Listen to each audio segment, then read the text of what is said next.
Salutations les glandeurs, j'espère que vous allez bien, vous êtes avec le Temple du Livre et aujourd'hui nous allons parler des liseuses. On en voit partout, chez vos libraires, à la plage et même sur une terrasse de votre cafétéria préférée. Ils ont envahi en l'espace de quelques années, d'une dizaine d'années, ils ont envahi le marché et tendent de plus en plus à remplacer la forme usuelle de la littérature, à savoir le livre en papier. Ces livres électroniques qui ne pèsent pour la plupart que 500 grammes font des chiffres d'affaires remarquables et deviennent une alternative pour les lecteurs qui ont peut-être des soucis de vision ou bien tout simplement qui ne veulent pas se trimballer une panoplie de livres durant leur voyage ou même collectionner des livres comme moi. Par cette vidéo les glandeurs, j'aimerais vous présenter les 3 grands fabricants de liseuses en Europe qui se concurrencent depuis plusieurs années pour attirer le plus d'adeptes. Il s'agit de la Kindle chez Amazon, Kobo chez Rakuten et enfin la toute dernière, la Viβλio chez Vivrdio.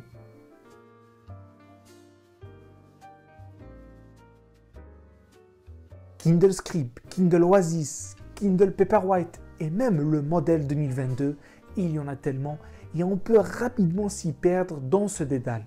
Mais ne vous inquiétez pas les glandeurs, je suis ici pour vous conseiller la Kindle la plus adéquate à votre profil.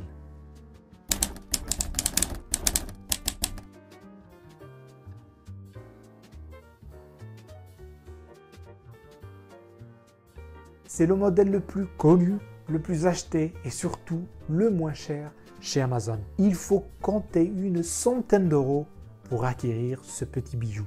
Pourquoi c'est un petit bijou? Pourquoi l'est-il?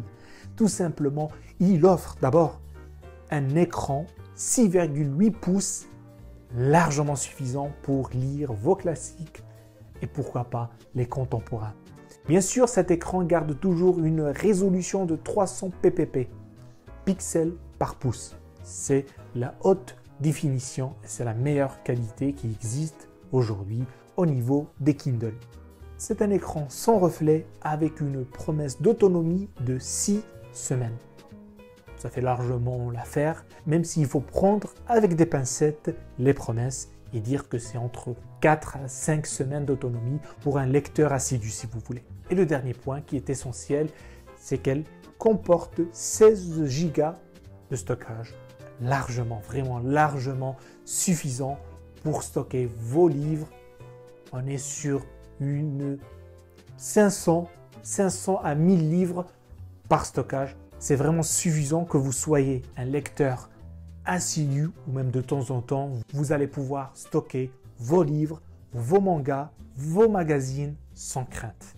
Cependant les glandeurs, je vous avertis d'un petit détail et pas des moindres. Amazon propose 2 modèles de la Kindle 2022. Une avec publicité et une sans publicité. Pour le modèle avec la publicité, il faut compter une centaine d'euros pour avoir entre les mains cette Kindle. Mais vous aurez par-ci et par-là des pubs qui vont surgir sur votre écran de veille et même lors de votre navigation, mais jamais durant la lecture. La deuxième coûte 110 € et vous êtes définitivement débarrassé des publicités. Donc c'est à vous de voir si vous êtes dérangé ou pas par les publicités.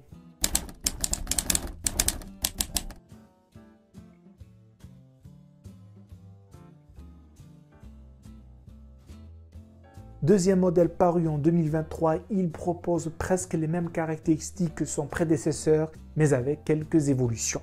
Première chose, un écran plus abouti avec une résolution plus définie. Ça, c'est le premier point. Mais on garde toujours les 300 ppp. Comme je l'ai dit, ça ne changera que rarement et vous allez le voir après. Bien sûr, une autonomie plus grande, plus large, avec 10 semaines d'autonomie. Une promesse de 10 semaines, donc on va dire on est entre 8 et 9 semaines d'autonomie pour un lecteur assidu. Ils ont gardé le même écran avec une légère technologie qui est le Paperwhite, c'est-à-dire vous avez la sensation de lire sur une page blanche.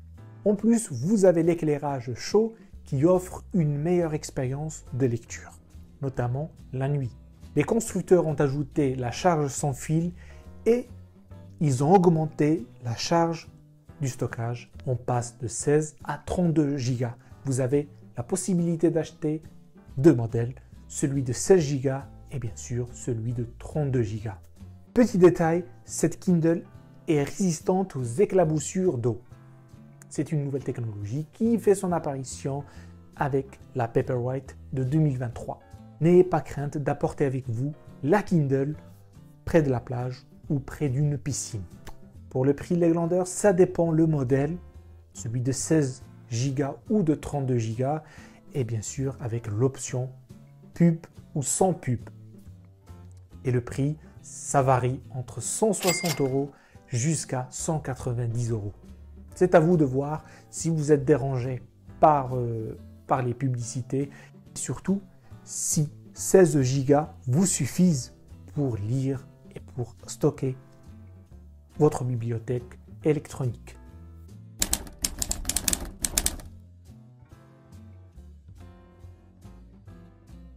Avec la Kindle Oasis, Amazon pousse l'évolution un peu plus loin. Un écran 7 pouces avec une meilleure résolution, toujours les 300 ppp. Un nouveau design qui offre deux boutons sur votre droite qui vous permettent de changer plus rapidement les pages. Bien sûr, tous les modèles de Kindle sont tactiles, mais la Kindle Oasis offre une autre manière de tourner les pages, plus facile, surtout si vous êtes occupé à faire autre chose ou vous avez l'autre main occupée. La Kindle Oasis est waterproof et propose un stockage de 8 Go, de 16 Go et là on atteint les 32 Go.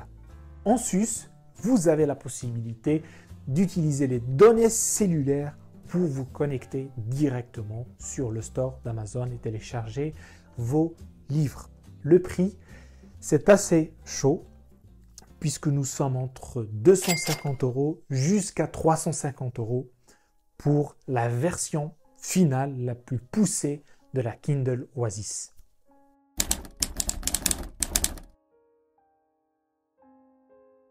Elle vient tout juste de paraître avec une nouvelle idée, une nouvelle approche, un format hybride entre la liseuse, une liseuse habituelle et une tablette. Elle incorpore un écran de 10 pouces Paperwhite avec les mêmes technologies, une haute résolution.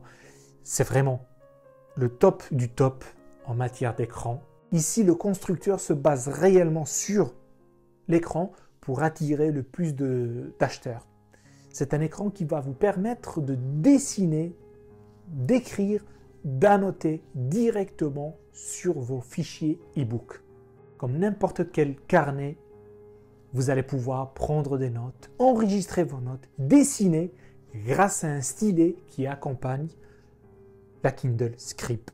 Tout cela est soutenu par un logiciel qui vous offre un panel de possibilités, annoter vos PDF, modifier vos PDF, créer des listes, des croquis, annoter. Vous avez vraiment beaucoup de possibilités, surtout pour quelqu'un qui fait des recherches, un chercheur ou un universitaire. C'est vraiment très pratique. C'est une Kindle qui vise un public bien défini et elle l'a compris avec un stockage qui part de 16 Go jusqu'à 64 Go parce que la modification ou bien les modifications de texte prennent énormément de place. Voilà pourquoi vous avez besoin d'un stockage qui va de 32 Go jusqu'à 64 Go. Vraiment, si vous partez sur la Kindle Script, il faut acheter soit celle à 32 Go ou bien celle à 64 Go qui va vous offrir une large possibilité et vous êtes serein lors de votre travail. Le prix reste assez cher. On est entre 370 € jusqu'à 450 €. C'est un coût financier assez considérable pour ma part, mais il y a des gens qui y adhèrent. Les Kindle Leglander, c'est une valeur sûre. Un écran de qualité, un design sobre, un large catalogue sur Amazon Prime Reading qui coûte seulement 10 € le mois. Il n'y a rien de mieux pour un lecteur. Toutefois, quelques modèles ne sont pas forcément destinés pour vous. Je pense notamment à la Kindle Scribe et même à la Kindle Oasis qui pour ma part coûte un peu très cher et n'offre pas une grande révolution par rapport à la Kindle Model 2022 et surtout la Kindle Paperwhite de 2023. Car la Kindle Oasis, qui tente de faire mieux que ses prédécesseurs, n'apporte réellement pas une grande révolution. C'est une évolution technique, mais pour le prix, c'est considérable et ça ne vaut pas le détour. Quant à la Kindle Scribe, elle touche un public bien défini, les universitaires et les professionnels, mais même là, ça pose un petit problème. Au regard du prix, je conseille vraiment d'aller acheter un iPad qui fera largement le travail et en plus vous aurez la possibilité de l'utiliser pour regarder des films, pour vous connecter, pour surfer sur le net, etc. Il y a plus de possibilités avec un iPad que une Kindle Scribe qui reste une liseuse. Maintenant, si on parle de liseuse proprement dit, je vous conseille vraiment d'aller acheter soit la Kindle Model 2022 ou bien aller directement acheter la Kindle Paperwhite 2023. C'est le top du top et enfin, elle fait son taf. Et le taf premier d'une liseuse, c'est de vous offrir un écran de haute qualité, un large stockage et surtout une expérience de lecture plaisante. Niveau prix, ça reste abordable et en matière de technologie, ça s'approche un petit peu de la Kindle Oasis. La concurrente directe de la Kindle, la Kobo, offre un patchwork de liseuses qui ressemble nettement à celle proposée par Amazon, avec bien sûr plus ou moins des évolutions techniques. Mais le plus intéressant avec Kobo les glandeurs, c'est le prix.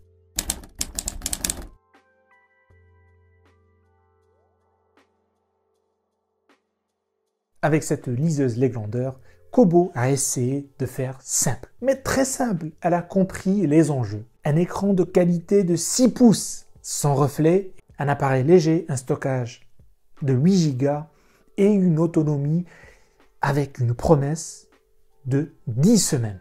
Tout ceci est agrémenté d'un prix imbattable de 110 €.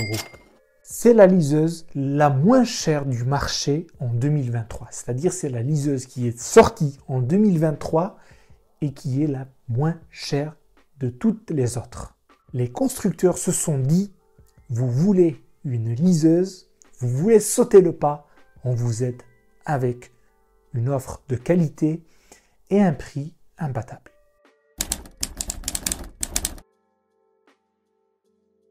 Kobo Clara 2, retenez ce nom les glandeurs parce qu'il est très intéressant.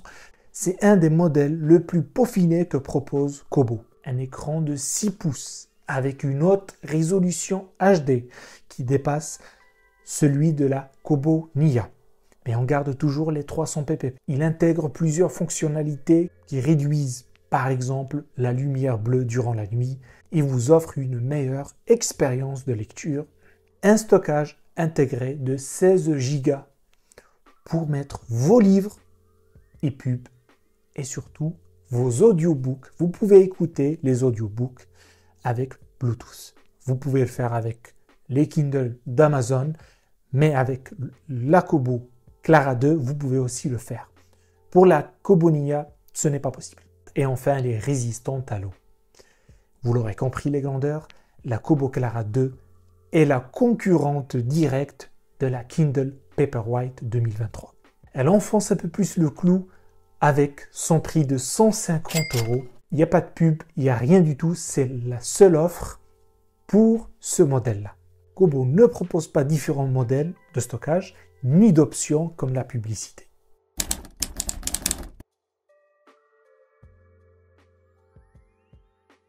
Ce modèle réunit toutes les caractéristiques des Kobo précédentes.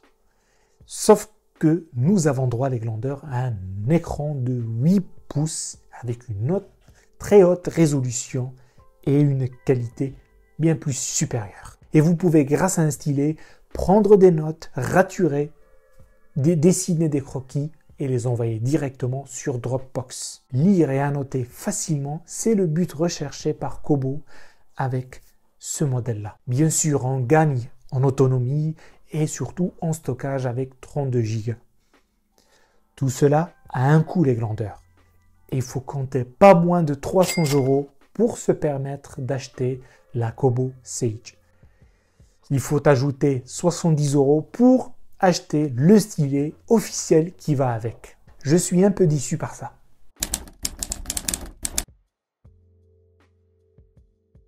La Kobo Ellipsa 2. C'est le dernier en date, le plus abouti chez Kobo, puisqu'il réunit en quelque sorte les caractéristiques, les capacités d'une liseuse et les capacités d'une tablette. C'est le format hybride en quelque sorte qui entre en scène pour concurrencer la Kindle Scribe. Les mêmes caractéristiques, presque, puisque nous avons un écran de 10 pouces, mais nous perdons en qualité et nous passons à 227 pp. Ce n'est pas catastrophique, mais il y a un net changement, une réduction de qualité qui peut être perceptible, notamment lorsque vous lisez des mangas ou des fichiers illustrés. Enfin, le stylet est offert cette fois-ci avec la Kindle, mais le stockage ne bouge pas. Je n'ai vraiment pas compris le concept de cette Kindle qui essaie de faire un peu plus que la précédente, mais sans grand changement vraiment. Et on perd aussi en qualité. J'ai pas compris. Le catalogue Les Glandeurs de Kobo imite à la perfection celui d'Amazon avec les Kindle. On peut prendre n'importe quel Kindle et la comparer avec le produit analogue de chez Kobo et on va juste voir des différences assez minimes et surtout un changement de prix puisque Kobo veut attirer les acheteurs avec des prix attractifs. S'il fallait choisir un ou deux modèles parmi le catalogue riche de Kobo, je dirais la Kobo Nia pour les débutants, pour les néophytes qui veulent intégrer le monde des liseuses. Ça reste une liseuse qui ne coûte pas cher et qui offre une expérience de lecture confortable. Sinon, il y a la Kobo Clara 2 qui propose les mêmes caractéristiques, les mêmes expériences de lecture que la Kindle Paperwhite avec une différence de 20 à 30 €. J'ai oublié de le préciser, vous avez accès au catalogue de Kobo qui comporte à peu près 4 millions de livres. Il faut compter 10 € pour avoir accès à ce catalogue-là. C'est presque le même prix, c'est même le même prix que Prime Reading. Troisième et dernière entreprise, la Vivrio Les Glandeurs est une entreprise française qui s'installe graduellement pour devenir une alternative aux deux géants américains et japonais. Pour l'instant, ils ont un catalogue assez restreint, mais ça reste intéressant.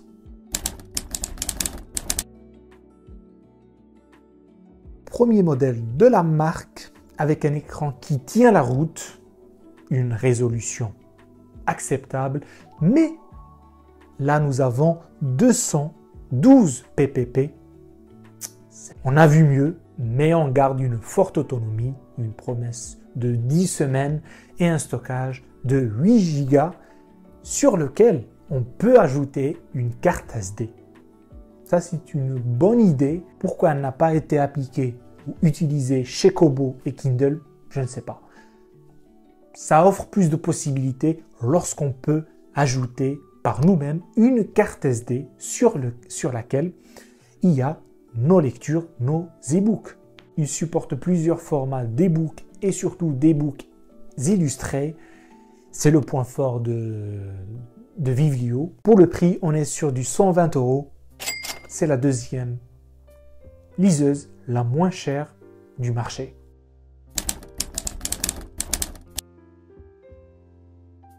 Le deuxième modèle, Les Glandeurs, il propose un écran de 6 pouces avec une résolution de 212 pp. Ça ne change pas.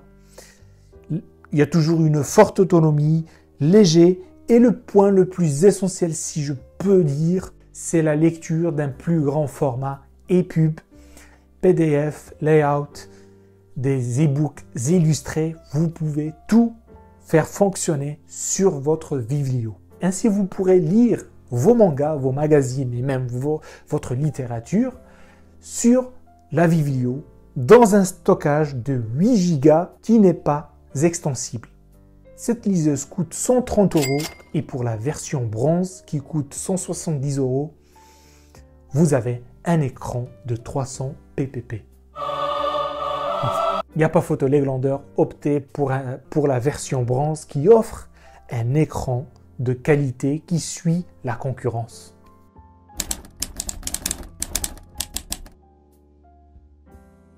Avec ce modèle les glandeurs, Vivlio nous annonce un écran de 7,8 pouces avec une haute résolution.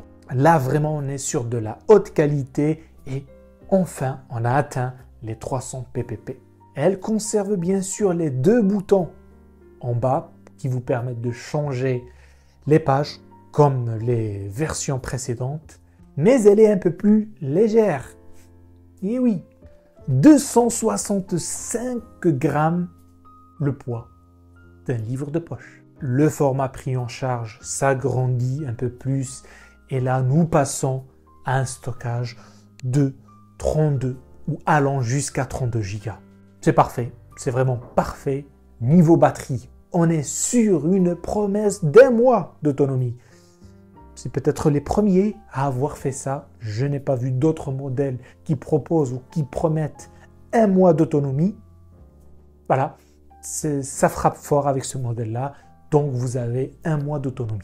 Un dernier petit détail, elle résiste à l'eau et aux rayures au niveau de l'écran. Pour l'avoir entre vos mains, les glandeurs, il faut compter 270 €. Et ça a un coût. La qualité. Dire les glandeurs, cette société française est passionnée, il n'y a rien à dire. On sent la passion à travers leur modèle et leurs produits. Elle gratte de plus en plus d'adeptes en France notamment. Elle est là, elle est présente, elle fait des efforts pour suivre la concurrence, pour suivre Kobo et Kindle qui sont dans la partie depuis presque 20 ans quand même. La Kindle d'Amazon date de 2007 et la Kobo, c'est à partir de 2011. Donc c'est tout à fait normal que la Vivlio ne soit pas au même niveau. Mais elle est là, elle est présente et dans quelques années, elle pourra facilement, vraiment facilement, les concurrencer et proposer des produits de qualité et un prix attractif. Les modèles que j'ai proposés sont très loin des Kobo et des Kindle. Niveau technologie, on est un petit peu loin. Néanmoins, une seule liseuse a attiré mon attention, c'est la Vivlio Inkpad 4. Elle tient facilement tête aux 2 autres constructeurs, notamment, je pense notamment à la Kindle Oasis ou même la Kobo Sage, qui offre presque la même technologie, mais la Vivlio Inkpad, si ce n'est, elle garde sa simplicité, car, en résumé, les glandeurs, pourquoi acheter une liseuse? C'est pour lire. Elle ne s'éparpille pas dans d'autres choses pour à la fin se perdre. C'est une liseuse qui remplit largement ses fonctions. On arrive au moment fatidique de la vidéo, les glandeurs. Quelle liseuse choisir en 2024? On est qu'au début de l'année, il faut le savoir. Et pour ma part, je vais vous conseiller les liseuses qui m'ont le plus intéressé, qui m'ont le plus attiré. Mon choix n'est pas catégorique et je vous renvoie à cette vidéo pour être fixé sur votre prochaine liseuse puisque je traite chacune des liseuses proposées dans le marché par Kobo, Vivlio et enfin Amazon. Mon choix se tourne vers la Kindle Paperwhite, la Kobo Clara 2 et enfin la Vivlio Inkpad 4. Chez ces liseuses, je trouve tout ce que je cherche. Un écran de qualité, un large stockage, plusieurs fonctionnalités qui viennent rendre la lecture plus confortable, notamment la nuit, et enfin une grande autonomie. Que demande le peuple? Les autres modèles s'éloignent perceptiblement de leurs objectifs et de leur objectif premier qui est d'être une liseuse. Ils deviennent des modèles hybrides et à force de vouloir faire trop de choses, on perd en qualité. Et nous l'avons vu avec la perte des pixels par pouce et même en autonomie et en ergonomie surtout. Pour le prix, vraiment, je vous déconseille d'aller acheter une liseuse qui dépasse les 200 €. Ça ne les vaut pas. Une liseuse, c'est entre 100 à 180, 190 max. Faut pas dépasser, ça reste une liseuse, ce n'est pas une tablette. Sa fonctionnalité et la lecture, ce n'est pas le multimédia, donc pas besoin d'aller mettre 300 ou 400 balles pour ce genre d'outils, de technologie. Bien sûr, il y a la Viveo Inkpad 4 qui dépasse un petit peu le budget, mais on va dire que c'est mon coup de cœur. Voilà les grandeurs, j'espère avoir répondu à vos questionnements, à vos attentes, à vos problématiques par rapport aux liseuses et quelle liseuse choisir en 2024. Dites-moi laquelle vous fait de l'œil et surtout, est-ce que vous avez déjà eu une liseuse? Est-ce que vous avez déjà utilisé auparavant une liseuse? Prenez soin de vous, n'oubliez pas de partager la vidéo, de vous abonner comme toujours. Que la passion soit avec vous. À plus.